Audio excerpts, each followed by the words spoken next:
بسم اللہ الرحمن الرحیم۔ السلام علیکم، ہمارے چینل میں خوش آمدید ناظرین۔ آج آپ کے لیے میں انتہائی خوفناک، سنسنی خیز اور دلچسپ کہانی لے کر آئی ہوں، لیکن کہانی شروع کرنے سے پہلے آپ سے گزارش ہے کہ اگر آپ ہمارے چینل پر نئے ہیں تو ہمارے چینل کو ضرور سبسکرائب کیجیے تاکہ آپ کو ہماری ویڈیوز سب سے پہلے ملیں۔ مجھے بچپن سے ہی گھومنے پھرنے کا شوق تھا۔ ملک کا ایسا کوئی کونا نہیں تھا جہاں میں گیا نہ ہوں۔ میری کوشش ہوتی تھی کہ میں اپنی چھٹیاں پرفضا مقامات پر گزاروں۔ معمولی سی نوکری کے باوجود میں سیاحت کے لیے وقت نکال پاتا تھا۔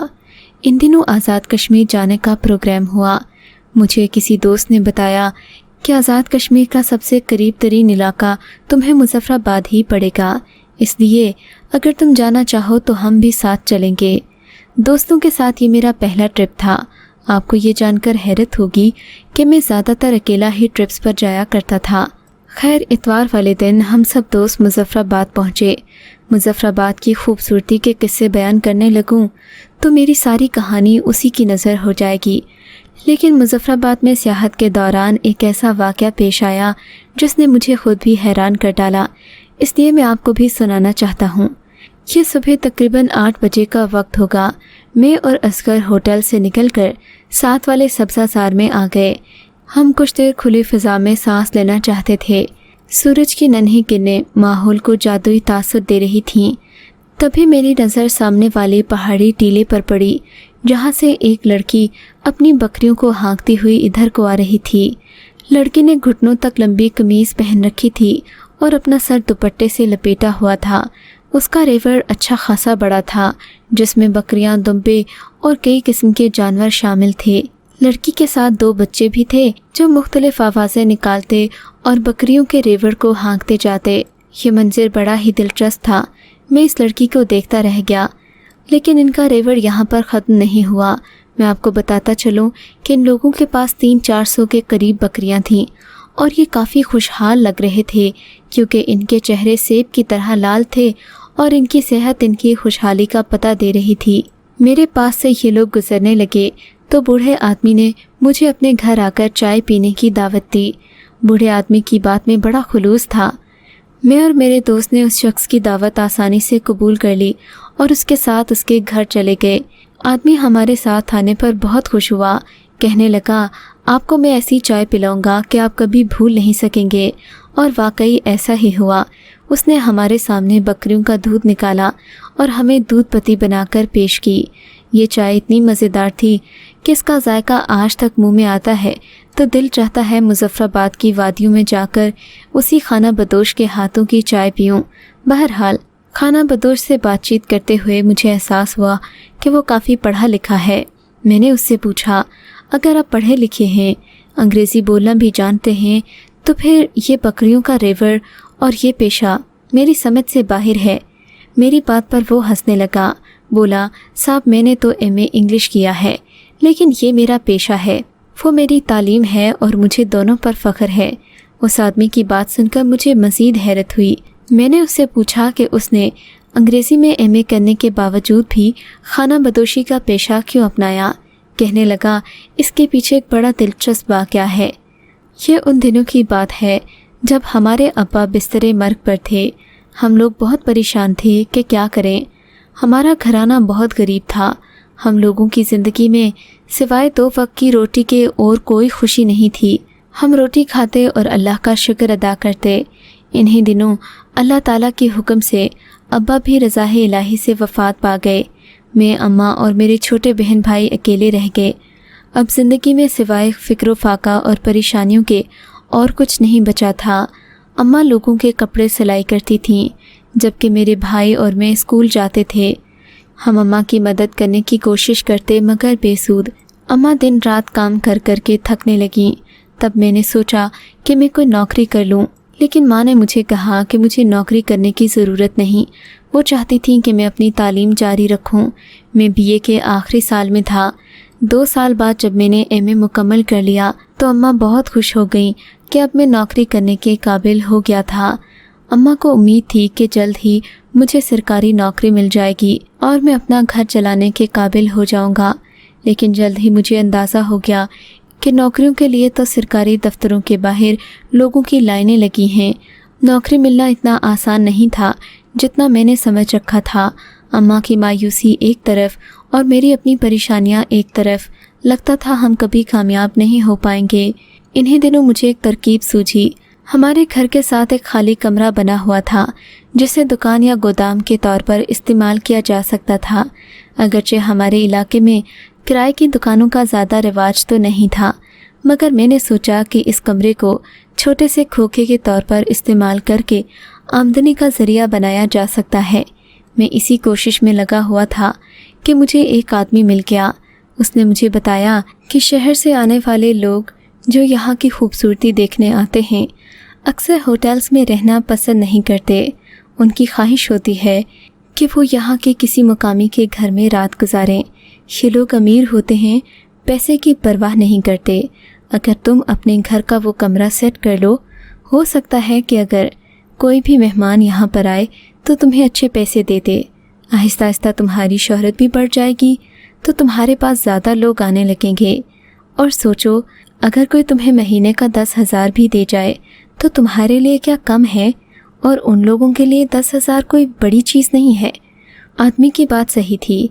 अगर मैं कमरा किराए पर देता तो मुझे 2 या 3 हज़ार रुपये से ज़्यादा न मिलता, लेकिन अगर हम किसी की मेज़बानी के फ़राइज़ अंजाम देते, उन्हें खाना वगैरह फ़राहम करते, तो यकीनन 10-15 हज़ार वो हमारे हाथ पर रख देता। मैंने अपनी अम्मा से इस बात का जिक्र किया। वो बेचारी भी घर के हालात से तंग आ चुकी थीं। कहने लगी कि ये ख्याल बुरा नहीं है, हमें ऐसे भी करके देखना चाहिए।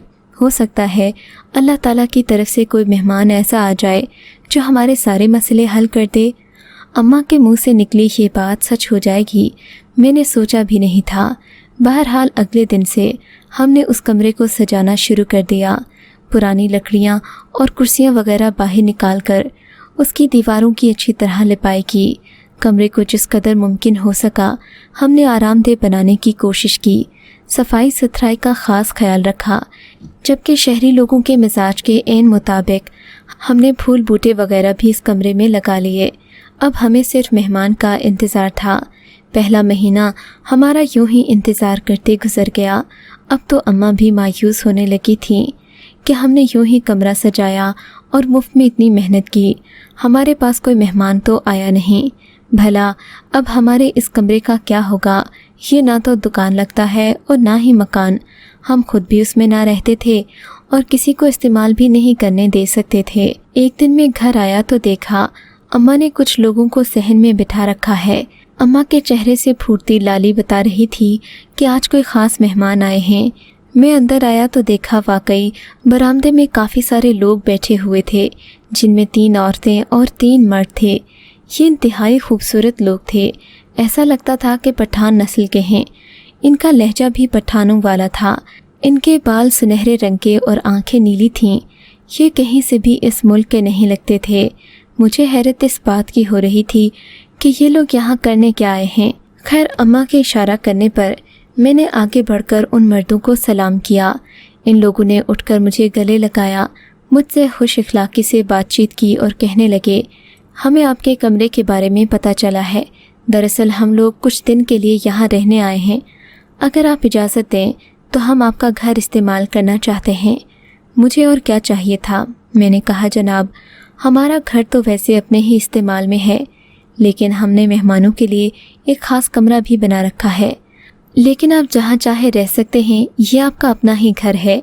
मेरी बात सुनकर वो काफ़ी मुतासिर हुए। मैंने उनसे पूछा कि ये लोग कहाँ से आए हैं। इस पर इन्होंने कोई वाज़ह जवाब नहीं दिया, बस यही बताया कि वो देश देश नगर नगर घूमते रहते हैं और उनका यही काम है। ये बात सुनकर मुझे खुशी हुई कि काफ़ी अमीर मेहमान हमें मिले हैं। यकीनन वो हमें अच्छी खासी रकम दे जाएंगे। खैर, शाम हुई तो मैंने इन लोगों को कमरे की राह दिखाई। कहने लगे कि हम सब इसी कमरे में रह लेंगे, आपको परेशान होने की ज़रूरत नहीं। मैंने उन्हें ऑफ़र भी की कि आप 6 लोग एक कमरे में कैसे रहेंगे। कहने लगे कि हमारा पूरा कबीला है, हम 6 तो क्या हज़ारों लोग भी एक कमरे में रह सकते हैं। इन लोगों की बात मुझे बड़ी अजीब लगी। बहरहाल मुझे बाकी इंतज़ामात भी करने थे। इन लोगों को कमरे तक पहुंचाकर मैं अम्मा के पास आया। अम्मा तो मारे खुशी के जैसे पागल हुए जा रही थीं। मुझे अपनी मुट्ठी दिखाकर बोलीं, 5,000 रुपये तो इन्होंने मुझे एडवांस दे दिए हैं। अम्मा की बात सुनकर मैं भी बड़ा खुश हुआ। 5,000 रुपये में से 500 का मैंने बाज़ार से जाकर सामान लाया। मुर्गी, गोश्त और चावल के अलावा दीगर खाने की लवाजमात जिनसे हमने मेहमानों की तवाज़े करनी थी। यहाँ पर लोग रात का खाना ज़रा जल्दी खा लेते हैं। मगरिब के वक्त तकरीबन हम लोग खाना बनाना शुरू कर चुके थे। ये 6 लोग थे। हमने अच्छा खासा खाना पकाया, जबकि ये लोग जब से आए थे कमरे में ही बंद थे। खैर, मैं, अम्मा और मेरे भाई मिलकर खाना तैयार करने लगे। खाना तैयार करने के बाद हमने प्लेट्स में डाला और मैं एक बड़ी ट्रे में रखकर मेहमान खाने ले गया। मैंने दरवाज़ा खटखटाया तो किसी ने जवाब न दिया। 2-3 मिनट खड़ा रहने के बाद एक आदमी ने दरवाज़ा खोला। दरवाज़ा खोलते ही मुझे महसूस हुआ कि अंदर से खुशबू का एक ताज़ा झोंका आया है, जिसने हवा तक को मुअत्तर कर दिया। बहरहाल मैंने इसे खाने वाली ट्रे थमाई, पानी वगैरह का पूछा और फिर वापस आ गया। मेरा ख्याल था कि थोड़ी देर के बाद मैं बर्तन लेने जाऊंगा, मगर तकरीबन आधे घंटे बाद दरवाज़ा खुला और ये आदमी खुद ही बर्तन वापस रखने आ गया। लेकिन हैरत की बात तो ये थी कि इन लोगों ने ट्रे में से कुछ भी नहीं खाया था। उबले हुए चावल भी जूं के त्यों पड़े थे, जबकि गोश्त वाले टोंके में गोश्त तो मौजूद था लेकिन उसकी हड्डियां नहीं थीं। मैं हैरान था कि अजीब लोग हैं, गोश्त की बजाय हड्डियां खा गए। अलबत्ता मीठे का एक कतरा भी इन्होंने नहीं छोड़ा। खैर, मैंने अम्मा को बताया। अम्मा कहने लगी, चावल और गोश्त हम खुद खा लेते हैं, जो बचेगा आस पड़ोस में तकसीम कर देंगे। अम्मा की बात सही थी। हम लोगों ने गोश्त और चावल खाए, जो बाकी बचा पड़ोस में खाला ज़रीन को दे दिया। खाला ज़रीन और उसकी बेटियां इतने सारे चावल और शोरबा देखकर बड़ी खुश हुईं। खैर, मैं घर आ गया। घर आने के बाद अम्मा ने कहा कि मेहमानों के लिए कश्मीरी चाय बनाते हैं, शायद उन्हें पसंद आ जाए। खैर, हम लोगों ने चाय बनाई और इन लोगों को पेश की। इन्होंने हमारा शुक्रिया अदा किया और कहने लगे कि अब हमें कुछ नहीं चाहिए, हम सुबह खुद ही चले जाएंगे, आपको आपकी उजरत मिल जाएगी। मैं काफ़ी थका हुआ था, आकर अपने कमरे में लेट गया। सुबह आँख खुली तो अम्मा काफ़ी परेशान थीं। मैंने कहा, माँ ऐसी क्या बात हो गई? कहने लगी, बेटे वो जो मेहमान आए थे ना, सुबह सवेरे मैं उन्हें नाश्ता देने गई थी, लेकिन बेटे वो तो दरवाज़ा ही नहीं खोल रहे। मैंने दरवाज़ा इतना पीटा लेकिन अंदर से कोई आवाज़ नहीं आ रही। खुदा न खास्ता इन लोगों को कुछ हो गया तो। अम्मा की बात सुनकर मैं भी परेशान हो गया। जाहिर है यहाँ रहने वाले मेहमान हमारी जिम्मेदारी थे। मैंने भी जाकर दरवाज़ा खटकाया, मगर कोई जवाब नहीं आया। थोड़ी देर के बाद दरवाज़ा खुद ब खुद खुल गया, लेकिन हैरत की बात यह थी कि अंदर कमरे में कोई भी नहीं था। मैं और अम्मा एक दूसरे का मुंह तकने लगे। अभी रात ही को तो ये लोग हमारे सामने कमरे में गए थे और फिर वापस जाते तो हमने नहीं देखा। दरवाज़ा अंदर से बंद था। अगर दरवाज़ा अभी खुला है तो वो लोग गए कहाँ? मैं और अम्मा सोच सोच कर हैरान थे, लेकिन हमें कोई सिरा समझ में नहीं आ रहा था। काफ़ी दिन इसी तरह गुजर गए। इन लोगों ने हमें सिर्फ 5,000 रुपये दिए थे, वही हम अब तक खर्च कर रहे थे। हमारा ख्याल था कि ये लोग जितना अमीर ख़ुद को बता रहे हैं, हमें 10-15 हज़ार तो देकर ही जाएंगे, लेकिन हम इसमें भी खुश थे। 2-3 दिन गुजरे थे कि हमारे घर एक आदमी आया। इसके हाथ में एक सफ़ेद रंग की बकरी थी। ये आदमी भी उन्हीं लोगों से मिलता जुलता था। इसकी नीली आंखें और सुनहरी बाल थे। हमने आने का मकसद दरियाफ्त किया तो कहने लगा, कुछ दिन पहले आपके यहाँ मेहमान आए थे। इनके जाने के बाद आपने यकीनन सोचा होगा कि मुआवजा नहीं दे गए। ये है आपका मुआवजा। उसने बकरी मेरी तरफ बढ़ाते हुए कहा। क्या मतलब भाई, ये बकरी हमें क्यों दे रहे हो? बस उन्होंने जो मुआवजा दे दिया हम उसी में खुश हैं। मैंने कहा तो वो आदमी अजीब से लहजे में बोला, ये बकरी रख लो, बाद में पछताओगे नहीं, लेकिन अगर ये बकरी तुमने खो दी तो बड़ा नुकसान कर बैठोगे। आदमी का लहजा अजीब सा था। अम्मा ने भी मुझे हाथ से इशारा किया कि बकरी की डोर पकड़ लो। वो आदमी चला गया। हम लोगों ने बकरी को बाड़े में बांध दिया। खुशहाली के ज़माने में हमारे पास भी जानवर हुआ करते थे, लेकिन आजकल कोई जानवर नहीं था। खैर, हमने बकरी तो बांध ली, लेकिन हैरत की बात यह थी कि बकरी बिना कुछ खाए पिए बड़ी चुस्त और सेहतमंद थी। حیرت کی بات یہ تھی کہ بکری دودھ بھی کافی دیتی تھی۔ 4-5 کلو دودھ وہ ایک وقت میں نکال دیتی، جسے بیچ کر ہمارا گزارا ہو جاتا۔ اور پھر تو جیسے کرامات کا سلسلہ شروع ہو گیا۔ بکری نے بچے دینا شروع کر دیے جو انتہائی خوبصورت اور صحت مند ہوتے۔ 3 مہینے کے عرصے میں حیرت کی بات ہے کہ اس نے 5 بچے دیے، اور پھر ریوڑ بڑھتا گیا، یہاں تک کہ ہماری 1 سے 50 اور 50 سے 200 کے قریب بکریاں جمع ہو گئیں۔ ہم لوگوں نے بکری کا کاروبار کیا اور اسی سے اللہ نے ہمیں اتنا دیا کہ اب کسی نوکری یا کسی پڑھائی کی ضرورت نہیں۔ یہ جو آپ ریوڑ دیکھ رہے ہیں یہ تو آدھا ہے۔ ہماری بکریوں کا گوشت اس پورے خطے اور یہاں سے باہر بھی سپلائی ہوتا ہے۔ اللہ کا شکر ہے، اس نے ہمیں سب کچھ دیا ہے۔ آدمی کی بات سن کر میں تو حیران رہ گیا۔ چائے ختم ہو چکی تھی۔ میں اور میرا دوست وہاں سے چلے آئے۔ راستے میں نے اصغر سے پوچھا، تمہیں کیا لگتا ہے یہ آدمی سچ کہتا ہے؟ کیا واقعی ایسا ہوا ہوگا؟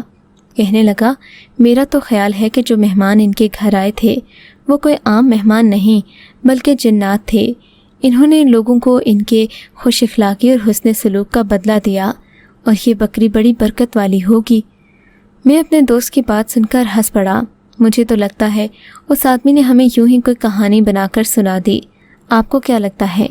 کیا واقعی ایسا ہوا ہوگا، یا پھر وہ آدمی اپنے کاروبار کا راز رکھنا چاہ رہا تھا؟ مجھے اپنی رائے سے ضرور آگاہ کیجیے گا۔